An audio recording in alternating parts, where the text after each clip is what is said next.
This show is a proud member of the Blue Collar Roots Network and is created for professionals and people who know what they're doing already. The opinions expressed in this podcast are those of the hosts and guests, and not necessarily those of the network or the sponsors. Do everything according to government regulations, OSHA safety practices, and manufacturer listing and labeling instructions. Not just because someone said so on a podcast. Now, on with the show. You're listening to the Tool Pros Podcast. Some guys watch football. Others play golf. These guys work with and talk about tools. Brent Ridley and Billy Noth. Hello and welcome to the Tool Pros Podcast. We're sitting here talking today to Rob Statuary, also known as Turbo Plumbing and Heating off of Instagram. He's a fantastic guy. And also sitting here virtually across from me is Billy Noth. How you doing, Billy? I'm good, Brent. Now, Rob, how you doing? I'm doing fabulous this evening, guys. Well, fantastic. I appreciate you coming on and joining us. Now, this all came about as I made a post on Instagram about what Instagram tradesman or tool personality would you like to hear on the Tool Pros Podcast? And overwhelmingly, the guys chose Turbo Plumbing and Heating. That was like by hands down, like I got like 7 or 8 comments saying you need to get this guy on. I knew at that point, I was like, all right, this guy's got to be pretty cool. We got to get him on. So thank you for coming on. So Rob, if you just want to start off by just giving us a little overview of who you are and what you do and all that good stuff. Well, I'm 46.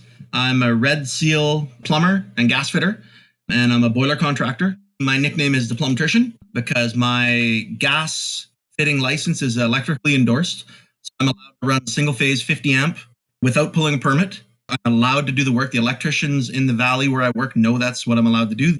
As long as the electrical doesn't run over $500, I'm not allowed to wire. That's not what we do. But we run our boiler controls, all that stuff. So they call me the Plumtrician as I run plumbing and electrical. Insurance companies love me because they don't have to call a separate electrician. We're legally allowed to connect our water heaters. All the other plumbers in the valley are not where we work in. People blow stop signs every day. It doesn't make it legal. I've been working in the trade, in the plumbing and gas fitting trade since 1996. I finished my program in 18 months. It's a 4-year term. And the ability to do that was because of my extensive welding background, because I come from a long line of welders, 3 generations. And I chose to go plumbing, which my dad actually didn't talk to me for a while because of that. It's a dirty trade. But anyway, he was mad I didn't go into welding. But when I got done trade school, I was in the middle of having babies, or I wasn't, but so we had kids. So it accelerated my program. So I took first, second year back-to-back, third, fourth year back-to-back. I was done trade school, and I'm like, give me my ticket. They looked at my hours. They're like, you got to work for 2.5 more years. Like, you're not even close. And I'm like, what? And I got pictures of me working in the tar patch when I was 8. So my father sent through affidavit letters signed by my grandpa. And so it allowed me to get my plumbing ticket rapidly from a standpoint of I had not been plumbing for that long, but I've been working in blue collar trades my entire life. Like literally since I was a baby, I'd be in the tar patch working with my dad in a cradle. So I was born and raised to be a blue collar. So it's no mystery that the problem solving ability is in my blood. We got some sayings. If I can't fix it, you're done. In our valley where we work, I'm the last guy you're going to call. You don't have to call me first. I don't care about that, but fix it. We're known as the tool company. We're getting close to $1 million in tools. Because we don't live close to a major metropolitan area, you have to have a one-stop shop and do it all. I'm not a fan of renting, so we purchase. With that breadth of experience, and I work a lot, people look at me today, and it's funny, Murray from Kruger Construction posted a picture of an iceberg today. And it said success on the top, and it's what you see. And then you don't see the pain, the agony, the anguish, the failure, the money, the outstretched income, this kind of stuff, all below water. And I'm like, how true is that?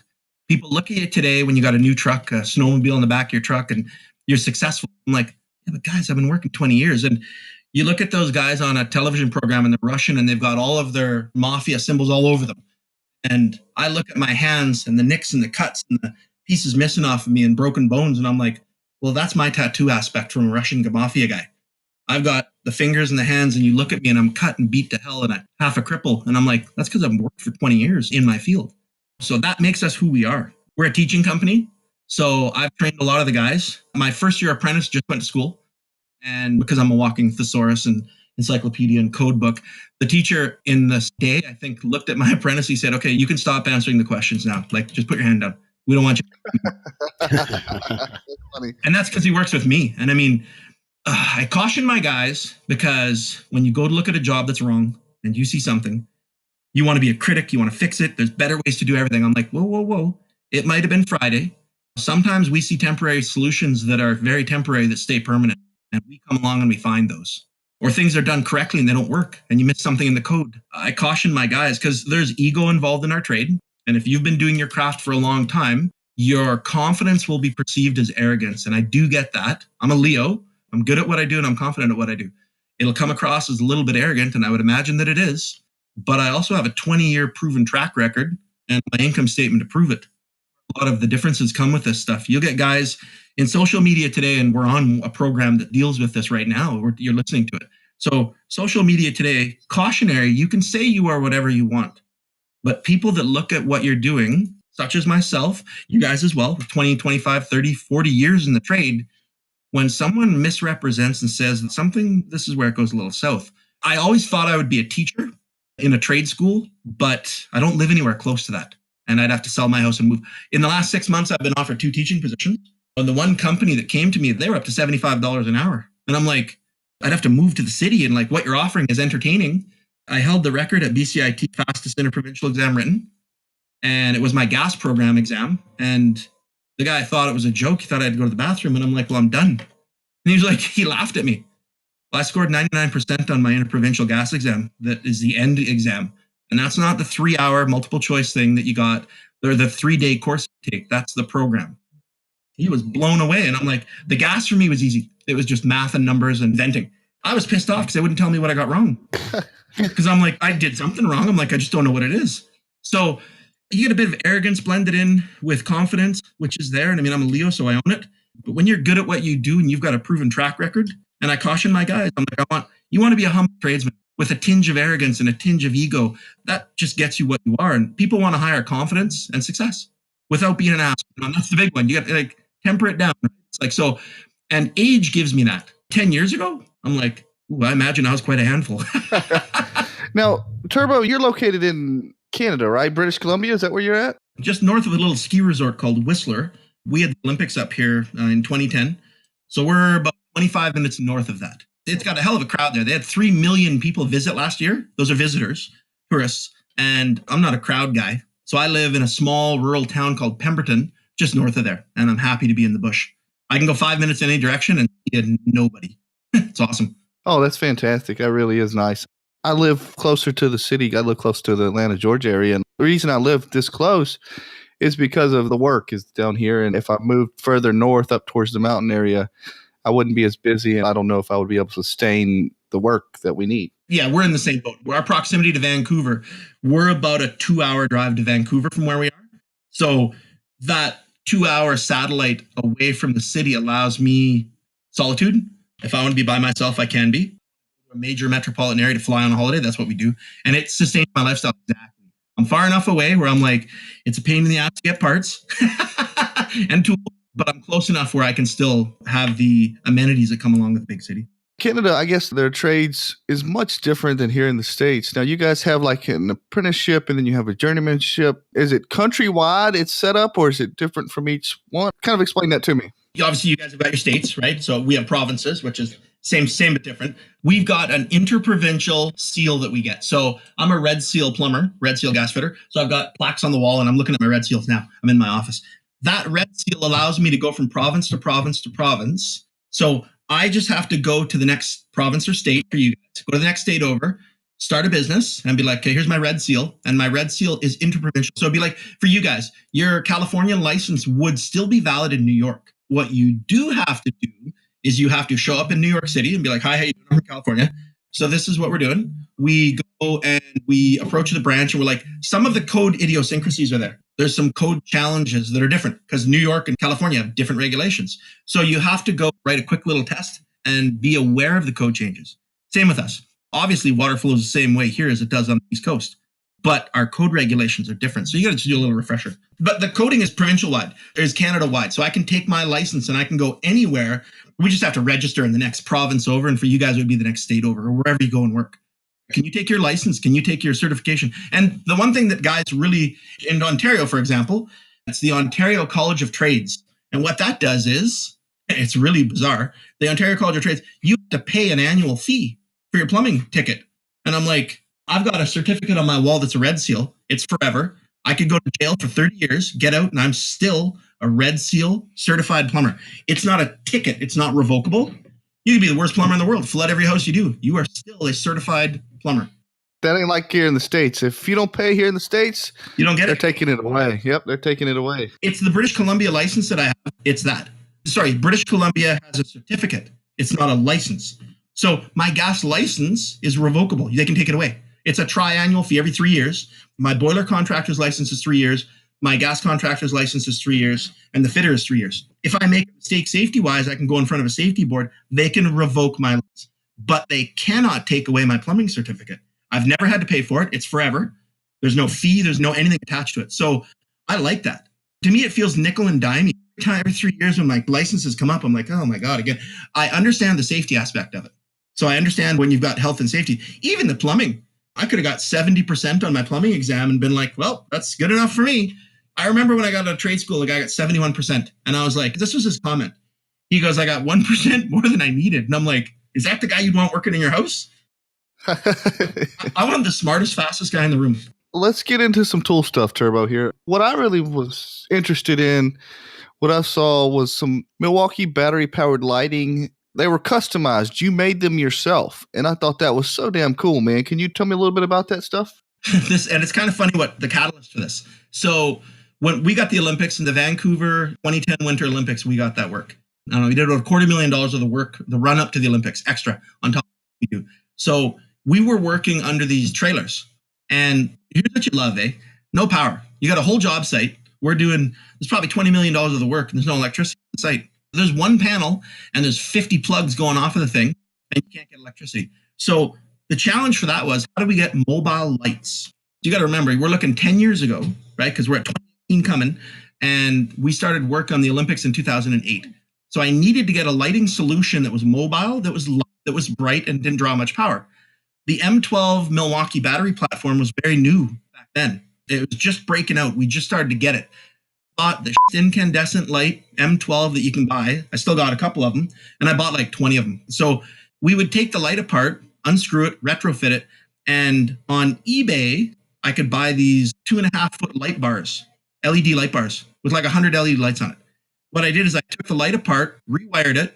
Because they're all 12-volt DC for a car, well, that's what a 12-volt Milwaukee M12 is, 12-volt DC. So I tested everything out with a naked battery, bare the wires, push it into it. I did a lighting test in my shop, and I'm like, how long will it last? Well, on a little 2-amp-hour battery, little guy, it'll run for like 7 hours, light a room. I was like, no kidding. I made the light strong, and I made a light bar with it. And it's funny, Milwaukee comes out, it's brand new for the under the hood light. Well, I got a picture of me holding that Milwaukee light that I made in 2009. And what we would do is I made a creeper, these big 4-wheel drive kind of wheels, like a big one that you could lie on, because we had to run a gas line like 450 feet under these trailers. Well, they don't lift them up 6 feet in the air. You got a little crawl space, so you had to lie on your back. So I would lay the light on my chest and tape it to my chest, turn it on, and we would pull a 1,000-foot roll of 1-inch gas tight under the trailer, staple it to the ceiling, and we'd pull our gas runs off of that. Well, that's what we did. I made a bunch of them. And the guys, everybody that saw them, like, that's so cool. And then that kept moving forward as LED lights advanced. There's a guy on Instagram, I think his handle is IB Paul. It's one of my custom lights, and it's a fog light off a car. And I've had that light for 6 years. And I mailed him one. I'm like, he won a contest. I'm like, oh, I'll make you a turbo light, we call it. Like, you should patent it. I'm like, patent what? I took an M12 piece of crap light that nobody ever used because they're garbage. I gutted it. I made a flashlight out of it. And people are like, you should patent it. I'm like, well, I don't know. That's not my thing. I'm like, I'm just happy to have a really good light. And it's funny now because Milwaukee, DeWalt, all these tool companies now, they're making crazy lighting solutions now. And I'm like, yeah, well, you're late to the party, boys. I've been doing this now for almost 10 years because it hasn't been available in the industry. And I'm like, I've been enjoying some of my lights I've made for years. And it's funny, in my office right now, I'm looking up because I'm here. I threaded and made a custom light, and I took old plumbing fixtures and I made my office light is about a $12,000 light fixture because I took PRVs and drilled holes in them and I strung the inside of the piping with light. It's all steel. I'm looking at it right now. That's very cool, man. I like to tinker. You get bored in your trade. You do something for 20 years. It's funny because I was almost going to retire, and Instagram actually kind of pulled me out of that a little bit because it made it not fun again. I mean, I tell my guys, do you really think I need to install another water heater? I've installed thousands. Do you think I need to snake another drain? I do not. Like, for me, it's boring now. I'm like, it's just auto. For being creative like that, I like to tinker and play. And my welding background, I got plasma cutter. I got a ESAB Rebel 215. It's a TIG stick welder, multi-process welder. And it's like, why would a plumber own that? Same with the plasma cutter. So you want a tool, you get it. And after 20 years, you should be able to buy whatever you want. Now, slightly off subject, or kind of on the subject you're on, how do you like the Rebel? I love it. And I've got an ESAB Sentinel helmet, which is the auto darkening. And it's kind of comical because people are like, that's a professional welder's helmet. I'm like, it's better than the helmet my dad uses, which I thought was kind of funny because I do weld and we go to job sites. So I've welded up stainless steel exhaust because the area we work in, you have to do a variety of work. We do our own concrete scanning. We do our own concrete cutting. We do our own concrete coring. We own all the equipment for it because you can't get anybody up here to do a small job. If I got to cut a 6-foot slab in concrete, who the hell am I going to call to come and cut it? And you're going to have to wait for God knows how long to do it. So we just do it ourselves. I buy all the equipment. I look at a job, like, okay, we got a $50,000 job. I got to invest $10,000 in equipment. I just do it. It starts to get where you're like, I need a bigger house because I'm like, I don't have any more room. No, I'm with you on that, especially in a remote area like that. You got to be prepared for whatever comes your way. It's like a farmer. A farmer knows how to weld and he knows how to run water pipe, and it's like a multi-trades guy. It's like having 8 tickets. Why? Because he has to. It's very similar to where we are. You can get people to do the work, but you're paying a 3-hour travel time. Like, it's a bit of a mission to get people to do a simple job. The under $10,000 jobs are the hardest ones. Who are you going to get to do an $800 drywall job? We just don't have the trades here, and we don't have the workers. Everybody wants to be the CEO of a game company and make $20 million a year. Well, how wonderful for you guys. But I can't get a drywall guy. You just learn how to do the stuff yourself, and you're like, that's what you got to do. Now, Rob, tell me about some more of your favorite kind of tools, man. What are something that you've been interested in here lately that you've been using a lot? I know you're kind of a Milwaukee guy, but what you got that tickled your fancy lately? From a cutting edge standpoint, okay, so it's funny how guys today, and I do kind of chuckle a little bit. I bought ProPress in 1999. The guy's name is Brian Levine. He doesn't work for Rigid anymore, but he did at the time. I'm not even sure where Brian is anymore. I actually took the Rigid CT4 press tool out of his hand in 1999, and I'm like, I'll take it. And he's like, what? I'm like, what fittings do you got? He showed me, he explained it. I'm like, I don't have to solder anymore. I grabbed the tool out of his hand. I put all the fittings in the truck, and I'm like, bill me for everything. And I've worked with Brian for years. I'm like, I'll take everything you got. I'm like, get me stocked with fittings. This is gold. So when I see a guy pick up a ProPress tool today and he's all marveled at it, I'm like, buddy, I've been doing this almost 2 decades. It's like watching a child walk for the first time. I'm like, yeah, when you were born, I was already drinking and making babies of my own. Like, it's kind of funny. Look at it as innovation. And I'm like, you're a little late to the dinner table, buddy. So I got 9 press tools. That's what I own. And I'm like, we've got retirement tools that we call them. I'm like, yeah, that tool, we don't use that anymore. Everybody always rags about tools and this kind of stuff. I was a DeWalt guy for years, and they changed their battery platform 3 times in 1 year. And I'm like, I'm out. That's it. I'm like, guys, I can't. I've got nickel cadmium. I've got lithium ion. And I've got a slide battery at 20 volt. I'm like, it's great to invest in equipment, but you guys hit a break point with me. So once we dove into Milwaukee, does Milwaukee make the best tools on the planet? Some of them they do. Some of them they don't. But from a brand loyalty standpoint, it's all about the battery. I don't want to have 4 different battery platforms and chargers in my truck. I want one. And I've said this for years. Some of the Makita tools are amazing. Well, make a battery adapter so I can plug my Milwaukee battery into the Makita tool. I believe they've got them. I'm like, that's money right there. So the press tool for me, that's the most money I've ever made is with a press tool. We installed a 4-inch water meter in 50 minutes. And it's our company record for the most amount of money made in the least amount of time. And it was 50 minutes, the 4-inch water meter start to finish. When the guy came to the job site, he's like, is there a problem? It was like when I wrote my gas exam. The guy's like, is there a problem? And the guy's like, where are you going? I'm like, well, we're done. He opened the door, looked in the mechanical room because he didn't believe me. And I'm like, it's all wired up. It's on. And the guy's like, he looks at his watch. And the first thing he did is he was pissed off. And I'm like, well, what's the problem? How many quotes? Like 3. I'm like, well, were you the low bid? He goes, yeah. I'm like, good. Bye. He was pissed off. I did the job so fast and I made the money off of it. And he didn't know where to go and what to do. He was actually mad at me. And I was like, you got to be kidding me. My purchase of the tool is what allowed me to do the job and the speed that I did it at. Like the guy was bent out of shape by it. I was quite surprised by it. And he was honestly pissed off. It was kind of funny. So ProPress for me is like, we've done live fits. I've cut the water line live where people can't find the shutoff. I just cut the water copper live and put a valve on and press fit it on live. I did one on the 7th floor of the Chamois Hotel on a chilled water system filled with glycol with the water on. I got swim goggles on. It allows you to do that kind of stuff with the ProPress, and we've been using the ProPress for many years now, since probably the mid-2000s when we jumped on it. And here lately, I don't know if you've heard about it, Turbo, but they've come out with the Zoom Lock, which is I've seen it. Basically ProPress for refrigeration, and I've been all over that, man. I love it because I primarily do HVAC. I mean, I've been all over it. I love it. It saves so much time and so much money, man. It's so fantastic.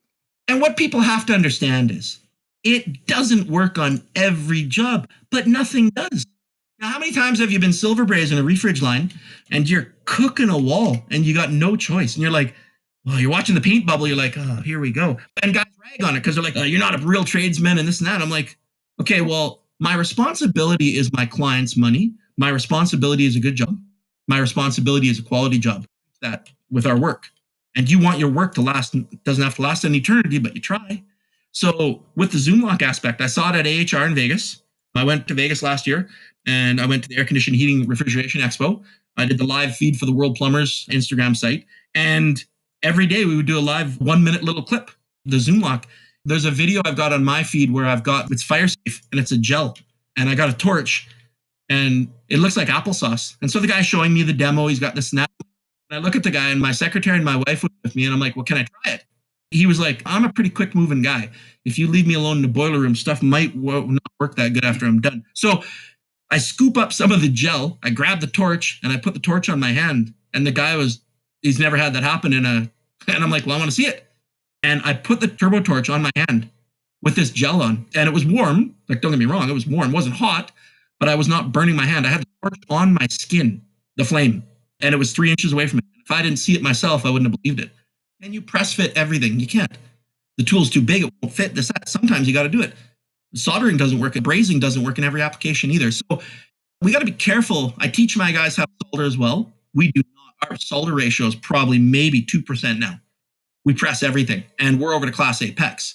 We're doing one of the biggest jobs in North America on a burial system for 3-inch Wurzbo, Uponor product. It's Class A PEX. The rep for Uponor explaining the product to people when they ask me questions because they're like, you can direct bury PEX. I'm like, yes, you can. It's rated for it. I'm like, yes. I had to go to the local inspectors in our area, bring the tool, show them and explain to them what I'm doing.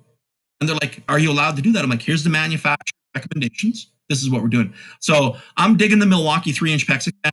It's a slow process. It is not fast. It's like 4.5 minutes a joint. But the 25-year warranty is what's got me excited about the Class A. So what am I excited for? I've been Uponor certified for over 20 years. In 1997 is when I got my Wurzbo certification. So I've been doing Class A PEX for 20 years. And I've got a little certificate. Same with my Gastite. It's old as me. So excitement in the trades. Look at Class A, like engineered plastic. I get excited for that because I've seen so many issues with copper. And I say to my clients, well, what's your warranty on a copper install system? Nothing. There is no warranty on copper, but I can give you a 25-year warranty with Uponor, right? I like that. And the Everlock system from Reha, same thing. So from a plumbing end, like we do our own testing as well. I mean, we work, but we screw around quite a bit on job sites. We hooked up a 3,000 PSI jetter to Class A, and I blew it up on a job site because I wanted to see when it would break. Wow. Did it bust at the pipe or at the fitting? Where do you think it busted at? I bet it busted in the pipe, not the fitting. It did. And here's the comedy. So Class A PEX. So on one system, we were at an Italian wood-fired pizza restaurant in Squamish that we did. Joe Pesto's is the name of the restaurant. Shameless plug for the restaurant. We were there working and we were installing it. And he asked a bunch of questions about the piping. And he's like, how strong is it? It looks cheap. And I'm like, it's the best system in the world. I explained it to him. Then I showed him. And then I'm like, you know what? I've never seen it blow up. I've seen it freeze, but I've never seen it break. And I'm like, let's bring the 3,000 PSI rigid hydrojetter down and let's hook it up and blow it up. We did a hydrostatic with it first. Hydrostatic test gauge, a test system. We pumped it up and it pumps up to 750 PSI and it wouldn't blow. And I was like, what do I got that goes higher than 750? And another question is, when have I ever needed to go that high? I'm like, I've never have. And then I'm like, well, we got a hydro sewer jetting. We hooked that up and it blew at almost 800 PSI and it blew at the pipe. We did mechanical connections. We did compression connections. We did PEX connections. we did the open ore all on one system. So we did 6 different connection methods. And blue was the pipe. It was not the fittings. And it was like stuff where the company would be like, you can't do that with our piping. Well, we did. And what let go was the pipe. It was pretty awesome. I haven't made the swap to the open ore, and the main reason why we haven't, and it's kind of frustrating, is I can't get my local supply house here to carry the open ore pipe. You have to use a specific kind of pipe, and it's been a struggle, but we really want to swap to that, but that's something I want to work on in the new year. It's fire rated, and that's the only pipe that we buy, and we buy it in the 1,000-foot roll. You can buy it in stick length, and it does have a memory to it, so it's a little bit of a bitch to work with. The beauty of it now is they've come out with 10 feet per second, so it actually exceeds plumbing code parameters for sizing. So you can actually run a smaller pipe because the velocity of the pipe inside is adequate.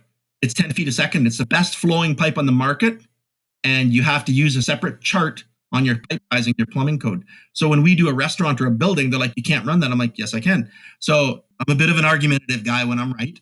I'll be that guy that will not let go. I will die with my hand around your neck because I'm right. That's it. It's a fault, but it's tenacity. So I've had to fight with the inspectors up here because they're like, the pipe's too small. I'm like, no, it's not. And then I show them why. And I'm like, now, word to the wise, don't show up your inspectors. They don't like that. It's a market that changes as well, and they're not aware of the product. So then the 10 feet per second allows you to run smaller piping with the same results. And Class A, it's fire rated. You can connect it straight to the top of a water heater. There's a lot of advantageous aspects of using Class A. We've bought a variety of different stuff, and it's funny. Don't take my word for it because I'm the owner and I'm like, I love it. And it's not like I get a paid trip anywhere to go deal with this stuff. But my staff, if I simply switch in and put another brand of piping in, they're like, what the hell piping? Because it kinks more. And my staff are used to working with Class A. So they'll work away. And I'm like, I think it's funny. They're like, don't buy that pipe again. Buy the other stuff. They don't know what it is even. And I'm like, it's funny. So the advances are interesting. Technology, look at Navian boilers. Look at old Allied Engineering, super hot, an old 70% efficient piece of equipment it's going to run. You put a Viessmann, you put a modern Navian in. It's on many job sites. I open up the casing and look, and I'm like, oh God, understand you've got R2-D2 heating your hot water. Look at the computer on this thing. Exactly. I'm pretty sure I could call it up with my iPhone. It would answer. And I could say, launch the space shuttle, and it would. The technology is insane what we're going to. So I see that as like Achilles heels. You got a $400 computer board that fries. We've all been there. God forbid you hook something up the wrong way and you hear this little, you're like, what was that? Oh, there's $500, right? The technology of this equipment is good and it's bad because you're saving the energy, right? But you also lose it on the technology aspects. That the days of fixing things with some binder twine, duct tape, and a hammer are slowly disappearing, and the technology is taking over to a degree. I've said this to my guys too. Bill Gates can be the richest man in the world, and he's not anymore. It's the Amazon guy. But anyway, Bill Gates, when he has a blocked toilet or his heat doesn't come on, do you think Bill Gates straps on a tool belt? Absolutely not. He calls a few people, and then his people call a few people, and then you got a knuckle-dragging blue-collar tradesman like that answers the phone that comes in loud and proud, and we sort the day out. And that will never change. And that's one very, very, very secure thing that we have. Technology can go as far as it will, and when you can't flush your toilet or you don't have any water, it's kind of a big deal. Sure, absolutely. I love that about the trades. That's one thing. I posted Mike Rowe. He did a podcast. He did an interview with the guy. He says it all the time, and I love it. We get looked down upon as blue-collar tradesmen. And I'm like, right? I'm like, I'm just a worker like anybody else, but a university degree only goes so far as if you can do your job to what you got trained to do. I got lots of friends with university degrees, and they're not doing their field because they don't like it. I love my job. I love being a tradesman. And that shows with the enthusiasm, with what we do and how we do it. I do not advertise. Our work advertises for us. That's it. No, man, we have such a shortage of tradesmen down here and the younger generation trying to get into the trades. Is that happening to you guys up there? Yeah, it's industry-wide and it's multi-trade industry-wide. The retirement ratio right now for trades, and it's the major trades, electrical, plumbing, gas fitting, boiler fitting, welding, right now is 5-1. 5 dinosaurs are retiring and 1 guy's coming on. What a mistake this is. So 6 years old, I'm ready to retire today. I'm ready to cash it in because I'm like, how long do I got to work for? I'll probably work the rest of my life, but realistically, I could retire today. The sadness with that is I take my brain with me and I wish I could give it to somebody. I wish I could give the knowledge. So I'll stay around to pass that knowledge on. The scary thing is the younger guys that are keen. I got a couple guys working for me that are young, and I'm like, you know the benefit of what you're doing? And they don't appreciate it. I go into the high schools and I talk. I bring in like 10 grand cash. You want to see people lose their shit in the classroom? Bring out $10,000 cash and fan it out and be like, I made this in 3 days. And they're like, what? I'm just a knuckle dragging plumber. And money makes people snap to attention because we're just plumbers. Well, yeah, but we're a necessary trade. There's not enough guys coming into any of the trades. And they think they can either import the people from another country, which is fine. You could bring in immigrant workers and stuff. But we've sold the trades as a bad deal. And it seemed to be that way about a decade ago. And when I went through trade school, I actually made money going to school. I was able to work on weekends. I mean, I killed myself working. I worked 7 days a week. I would just go. And that's where the nickname Turbo comes from. So I'm aware of what it takes to get to where you got to go. And the younger kids today want to start out being the owner and telling people what to do. It's hilarious. The guys in the office this morning, my staff, I drive them insane. All of them, I always have. I'll tell them what to do. I should tell them 10 things and I tell them 6. And then I let them make a mistake. I'm not an idiot. I'm not going to cost myself 50 grand, but I'll let them put in something wrong.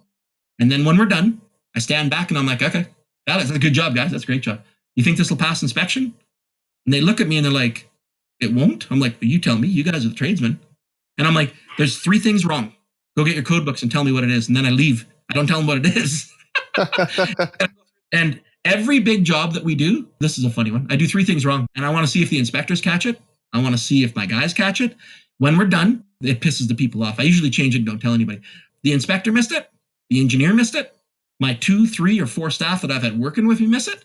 When we're done the job and I'm not going to cover something over that's wrong, I'll say, okay, guys, anyway, we need to fix some stuff. And they're like, fix what? We just got to pass the inspection. I'm like, well, there's 1 major and 2 minor.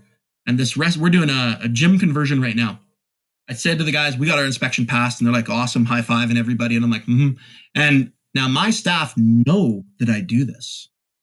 So at the end of the job, they're like, did you do the 3 again? I'm like, of course I did. I told them and I said, okay, this time, instead of me, because it does cost me money, right? I got to pay their time.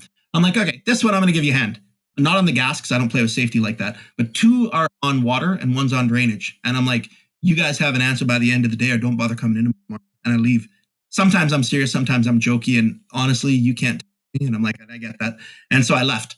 Those guys must have sweat the whole day. They found 2 and 1. So I come back at the end of the day. I'm like, what do you got? And I'll separate my staff as well and tell them to draw a picture of what should go in because I want thinkers. I don't want robots. And I teach on the job site. It costs me money, but I'm breeding professional tradesmen.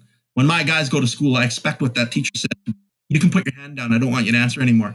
I want a professional, high-quality tradesman that does awesome work. You can have a bit of attitude, but I reel it in every once in a while because they're not near as good as they think they are. And so I'll make that point every once in a while without being too much of an asshole. And that's my goal. I'm not going to go to a teaching institution, but I can teach in the field.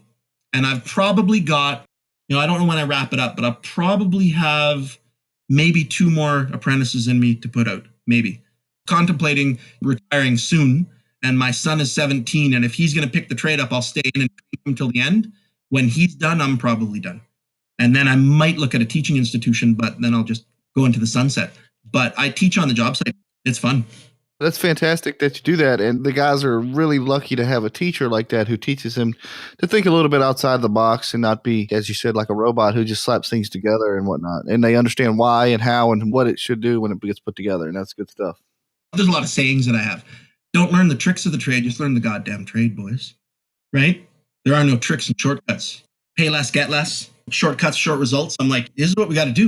When I went to trade school, I told the guy, this is my profession. I want to excel at this. This is what I want to do for my life. And to food on my family's table and to make a good living, I need to be the best guy. I want to be the smartest guy in the room.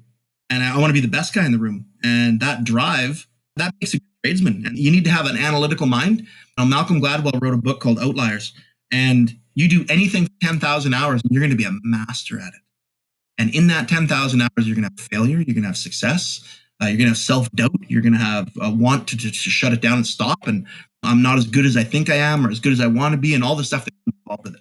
And my guys, I want that as well. I want them to know the why behind the what. The code book tells you what you can do. It does not say why you can do it. And most people can't explain the why behind the what. I want my guys to understand it. You don't need to memorize the numbers. You need to understand what it's doing. And I can put anything together if you give me an instruction sheet. I think it's funny when people come to a job site, they see the instruction booklet out and they're like, Jesus Christ, Turbo's got a, what, why? I'm like, trust me, I know it's a boiler, but this particular model is new to me and I've never seen it. And I will cover to cover a manual. And I say to my guys, never, ever be that arrogant that you do not read. I do insurance investigation. I'm the guy that comes behind you to figure out what you screwed up, how you did it, and why you did it without being in the room. And I do it all the time. I sit back, I look, and I'm like, okay, here's what happened. And they're like, how do you know? And I'm like, well, and I explain the 18 things that I see. And I do this constantly, and I always have. So I do insurance investigation. I don't want my guys to make these same mistakes. And these are preventables. If the guy had put this on the other direction, this wouldn't have happened. And it was either ignorance or speed or I don't know why or temporary. But this guy's going to court and he didn't read the manual. There's one line item that says you need to put a 6-inch exhaust on. He obviously didn't read that. He put 4-inch on, and that's not the right size. The equipment's failing because he didn't put the right size vent on, and he didn't read the manual. I've got the manual in my hand. He's exceeded his vent parameters before he got out of this mechanical room. Then I'm the asshole guy that's got to call this person out. And I see it all the time. So I tell my guys, there's a time to go and a time to go slow, and you need to understand as a tradesman when that is. And that's my responsibility as a master tradesman to show my guys what that is. And I'm teaching that to the next generation. And I'll try to teach as many as I can. And that's my responsibility. There's companies that I want a ditch digger. I'm like, I absolutely do not want a ditch digger. I want a guy that is prepared to think on his feet, that is challenged, that we have a lot of fun. My tool inventory is insane. So I know the tool reps. We get given hats, we get given tubes and shirts and all this stuff. So we're like moving billboards. But my guys love that. And I give a lot away, right? I do Instagram giveaways. We get given a case of Milwaukee shirts and hats and we give them away. And I love it. We did an epic apprentice giveaway for our 4,000 follower giveaway on Instagram. I think we gave away, how much money was that worth? Probably about 10, 12, 15 grand. 16 companies jumped on board. I gave it all to one guy in Winnipeg, Manitoba. He was an apprentice. I did an epic apprentice giveaway. That's who these giveaways need to go to, is these apprentices and things like that. Not some of these older guys who have all these tools already. They need to go to the young guys who can't afford it, who need it to start their career. That was the focus on that. The reason I did that is because I watch all this stuff and I'm like, as I sit here and I've got almost 7 figures in equipment. And if you add my vans into it, it's over that. So I look at the equipment I got. Do you think I need to get given a tool? I don't. I call the rep up. I'm like, I need this, this, and this. What does he do? He drives it out of the city and he brings it to me. Because he's like, I need that tool in Turbo's hand because if he likes it, God hoping he does, he's going to rave about it. Ooh, and if he doesn't like it, he's probably going to say something about it. So the apprentices don't have any money. And you know what? I get that. I slept in my truck when I went to trade school because I couldn't afford to live anywhere. I slept in the back of my Toyota pickup. You know why? Because I knew what it would take to get me to the finish line. I focused on the end. I didn't really want to bitch. I showered at the school. I had a gym pass. I worked out every day. I didn't know anybody. So what do? I read. I came in with my code book and I had an argument with the teacher next day and he gave us all code books and I read the code book and the guy's like, blah, blah, blah. I'm like, you're wrong. He's like, excuse me? I corrected the teacher. You want to see it? Like, just, oh my God. It went off a little bit. And I'm like, I read the code book and I handed my code book to him and I'm like, you show me in this book where it says what you're saying. And he doesn't know me. And I'm like, I don't have a photographic memory, but I got a pretty good memory. And I'm like, it's not in here. How pissed off was he when he couldn't find it? I'm like, and then he got mad at me. And I'm like, I'm just saying, you show me in the book where it's saying what you're saying. And I'll sit down and I'll shut my mouth. But it is not in there because I read it yesterday. You read the code book last night. He says it like an asshole. And I'm like, well, you're the teacher, so I'll grant you the respect you're deserving. But if you're going to be an ignorant guy to me, guess what's coming back to you? I got the asshole card in my wallet and I'll play it. So it's interesting. It's an interesting trade. The trades are interesting on their own. Whether it be electrical, and it's kind of funny, the chirpy shit that goes back and forth with electricians and HVAC guys and plumbers and gas fitters. And it's like, the reality is when we start a project, when we have a little site meeting, I say to all of the crew, and I'm an A-class guy, so I'll take over the whole job. I say to the entire crew as we have our little jingle, I'm like, we're all focused on one thing. And then I bring out an occupancy permit from a previous job. We all want this lady to get this. We all need to play together. We all need to work well together because we're all pulling for the same goal. What's our goal? Our goal is to get this lady's restaurant up and running and as fast as possible with high quality, least expensive, and we want to make the most money with doing a great job. Are we all in agreement? Okay. And if we got one guy being a bit of a thing, then we need to have a discussion. And everybody plays in the same sandbox. So we don't need to go to the bathroom in here. Let's figure this out. So I say to my staff, I say to my clients, I expect everybody to be a human being. We're all human. We all make mistakes. If there's a mistake, tell me. Don't break a tool and put it away broken. If you hit something and you break a pipe on my job, tell me. If you put a screw in a water line, let me know now. I can fix it. If I find out 3 years that the electrician drove a BX connector straight through my pipe, we flood the lady's place.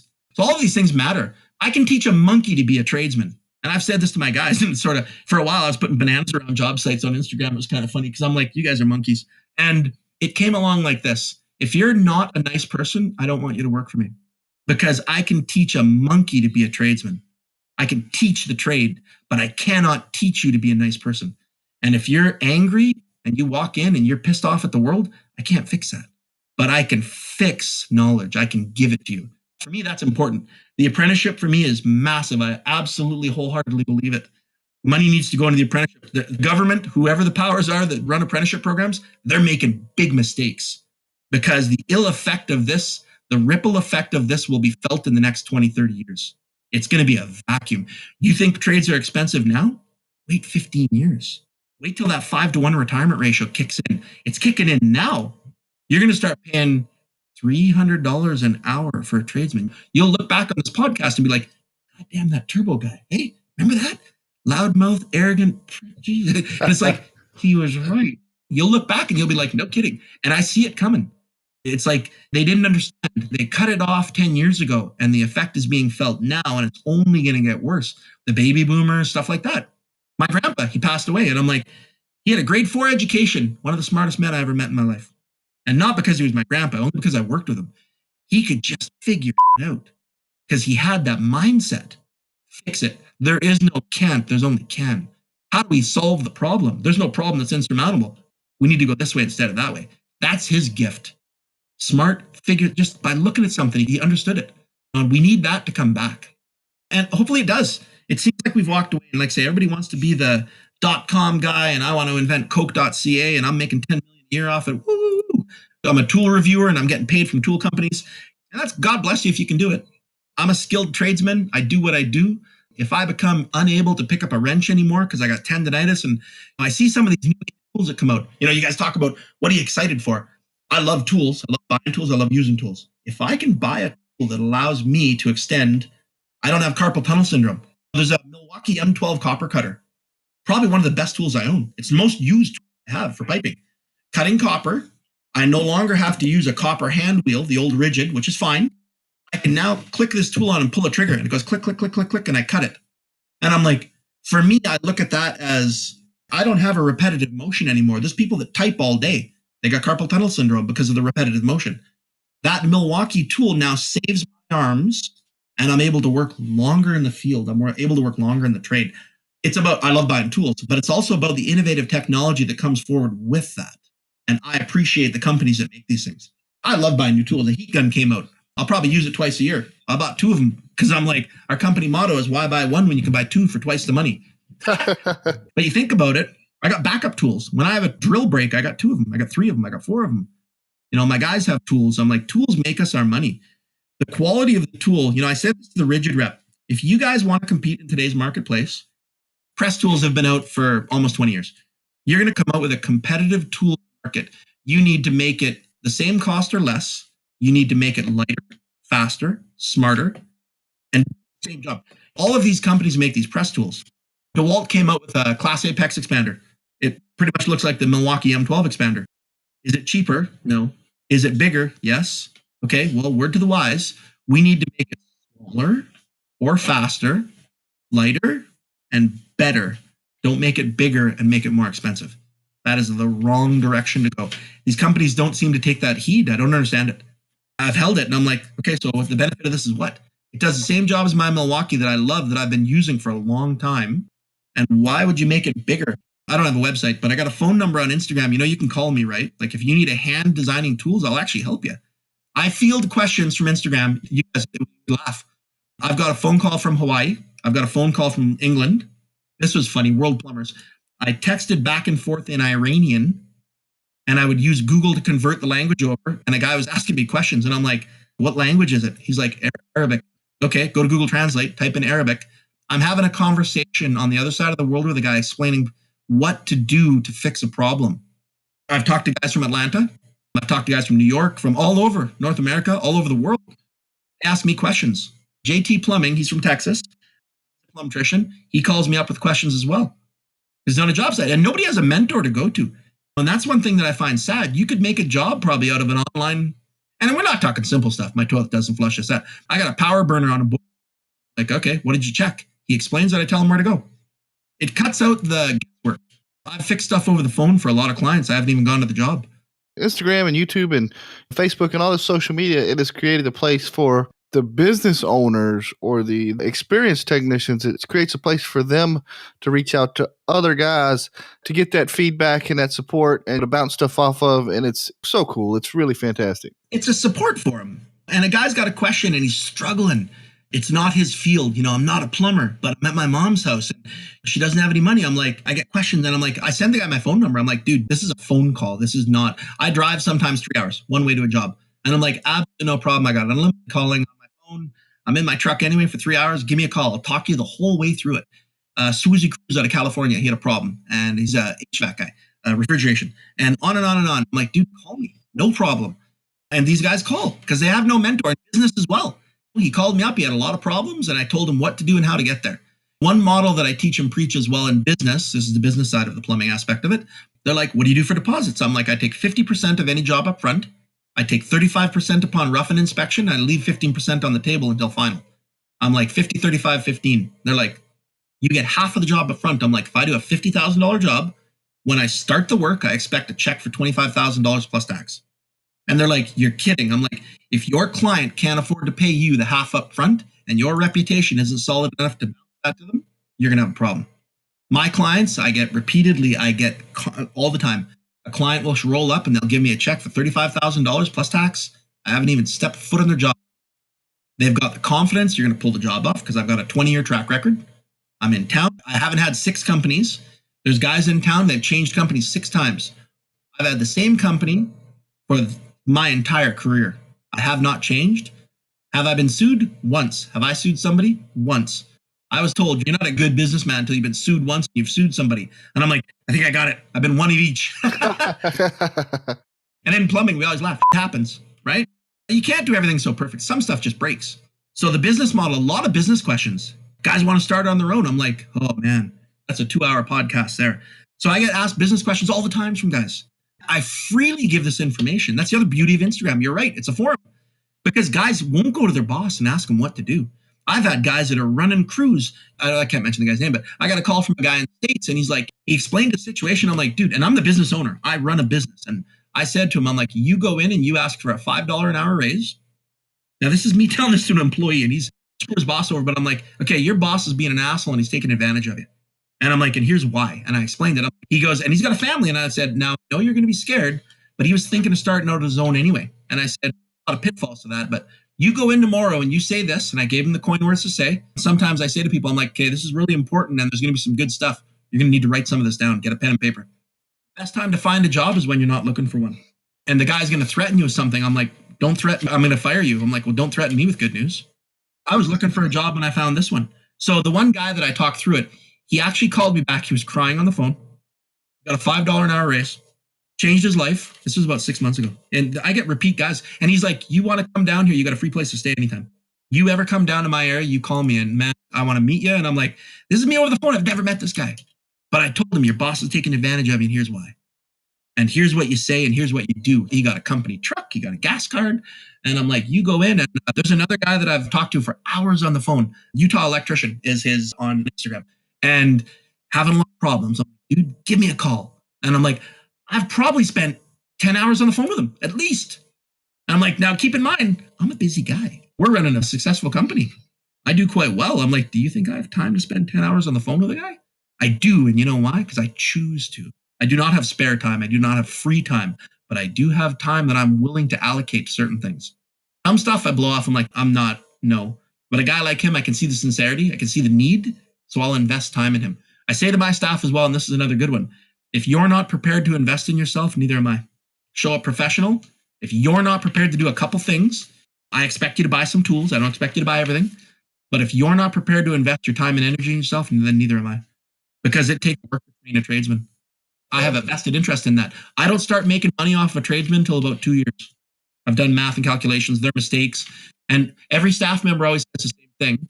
Oh, I feel really bad about that. My back to every staff member that's ever said it. And we're talking 20 years. I look at the guy straight in the face. I'm like, okay, you feel bad about breaking that thing? Yeah. Okay. Do you feel bad enough to pay for it? And they just look at you. And I'm like, there needs to be an understanding of cost and repercussion.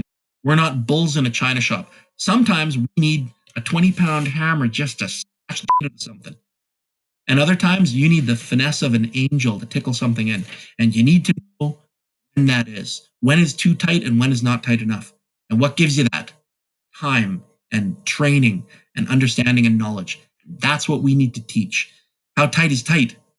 I don't know. Give me the goddamn wrench. I'll show you. Like, you tell some guy, you're like, well, tighten it up so it doesn't leak. Well, when do I know what that is? Well, son, you're going to have to spin wrenches for a couple of years to figure out that. Class A PEX. You look at that. Class A PEX is why I love it too. Okay. Soldering. It's an art. Soldering has to, I've done soldering for years. Just clean it all up, paste on it, get it going, weld it together. And you're like, it felt great. It's perfect. You turn it on and you're like, holy shit, sprinkler show. Like it all leaks. Was there a contaminant on the pipe and the paste? What did I do? ProPress eliminates that. Now you've got a guy trained in 5 minutes to be an installer, and it's going to be a quality. Class A PEX is the same way. You can't miss a joint. You expand it, it auto rotates, you slide the thing in, done. You've now got a water pipe installer in about a 20-minute jingle in the morning. Lube your tool, take care of your tool takes care of you, you take care of your tool. Take care of your stuff, lube it, plug it in. Hug your tools like your children. You know why? Because they're hopefully going to be with you as long as your kids will, and you need to love your tools because your tools make you money.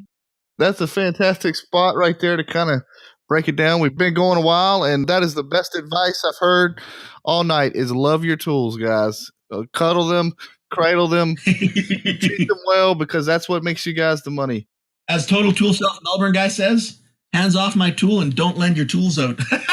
Yep, that's exactly it, man. That's perfect.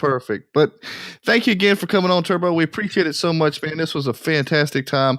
We're going to have you back on, man, because you got so much knowledge and so much insight, man. We just couldn't fit it all into one episode. We're going to have to do it again some other time. I appreciate it. Like I say, anytime you guys want to jingle, I can talk about belly button lint for an hour. That's awesome, man. Well, guys, if you want to look up Turbo, go on Instagram, look up Turbo Heating and Plumbing. He's on there. He's got a fantastic following. He's a really great guy. Like you say, he'll talk to anybody. So you reach out to him, touch base, and start up a conversation. And guys, don't forget to find us on Instagram, Facebook, YouTube. You can also find us on the Google Play and iTunes and Stitcher. And if you like what we're doing, leave us a review. We would surely appreciate that. Thank you guys so much for listening to the end here. We appreciate it, and I guess we'll catch you on the next one. Take my money, boys. Take my money.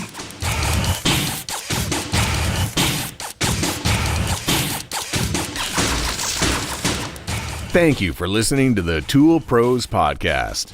The best way to listen to this podcast is by using your smartphone or other web-connected device, and subscribing using the podcast app on Apple devices or the Stitcher app, or Google Store for Android devices. You can find all of the shows on the Blue Collar Roots Network by going to bluecollarroots.com.